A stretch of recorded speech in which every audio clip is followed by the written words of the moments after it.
India US ரொம்ப strong வர்த்தக relationship. இது வந்து என்ன சொல்லுவோன்னா, நார்மலாக two top companies, top economies ஒன்று சேரும் போது 1+1 = 2.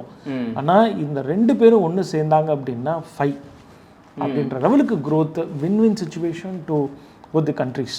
இது என்ன 2 பேருக்கும் இருக்கக்கூடிய ஒரு ரிலேஷன்ஷிப்பில் ஒரு small straining due to some decision making, அதை இப்போ கரெக்ட் பண்ணி. இல்லை, இன்னொரு முக்கியமான கருத்து சார். இப்போ அமெரிக்கா எதற்காக மீண்டும் வருது அப்படின்னா, மிகப்பெரிய மக்கள் தொகை கொண்ட நாடு நம்மளும் சைனாவும் தான். எங்கே அப்படிப்பட்ட சைனாவோடு இந்தியா மறுபடியும் கரம் கோத்துருச்சுன்னா இது மிகப்பெரிய ஒரு எட்டாக்கனியாக போயிடும், அவங்களுடைய ட்ரீமே போயிடும் அப்படின்ற காரணத்தால் மீண்டும் இந்தியாவோட நம்ம நட்பை விட்டுறக்கூடாது. இதில் டீட்டெயில்ஸாக நீங்கள் போனீங்க அப்படின்னா, நீங்கள் சொன்ன மாதிரி சைனா மட்டும் கிடையாது.